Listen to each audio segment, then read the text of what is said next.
ఇంట్లో 3-4 కుక్కలు పెంచుతూ ఉంటారు. అవి కూడా ఏ కుక్కలు పెంచుతారో తెలుసా? బాగా ముద్దుగా ఉండి, వీళ్ళకి ఆహ్లాదకరంగా ఉండి, తర్వాత అవి గుణగుణ ఇంట్లో తిరుగుతూ ఉంటాయి, బొచ్చు కుక్కలు లాంటివి. అవి మాత్రమే ఇంట్లో పెంచుతారు. కానీ స్ట్రీట్ డాగ్స్ ఎవరన్నా పెంచడం మీరు చూసారా? నాకు తెలిసి ఒక 2% 3% ఉన్నారు. నేను పూర్తిగా లేరంటలేదు.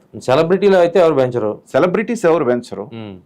తర్వాత ఈవెన్ మామూలు వాళ్ళు కూడా మీరు 30,000 40,000 50,000 పెట్టి కొనుక్కొని వచ్చి 5 lakhs కూడా ఉందండి సార్. 5 lakhs తర్వాత ఒకసారి డాక్టర్ దగ్గరికి వెళ్తే మనిషి కంటే ఎక్కువ ఖర్చు పెడుతున్నారు.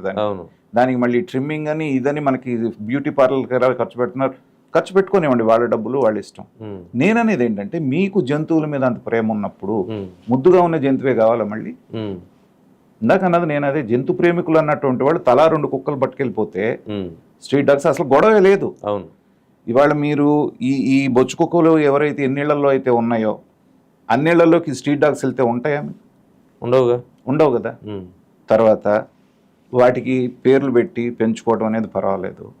మంచాల మీదకి ఎక్కించుకొని మూతులు చెప్తున్నారు బాబు, వాటికి ఉండేటువంటి ఫర్లో నుంచి రకరకాలైనటువంటి, నాకు బాగా తెలిసినటువంటి ఒక పెట్రోలియం కంపెనీలో టాప్ క్యాడర్ జనరల్ మేనేజర్గా చేసి ఆయన చిన్న పిల్ల, ఆ బొచ్చు కుక్క పిల్ల తీసుకొస్తే దాంతో కింద పట్టడం మీద పట్టడం ఆడుకోవటం, చివరికి శ్వాస అందకపోతే తీసుకుపోతే చనిపోయింది ఆ పాప.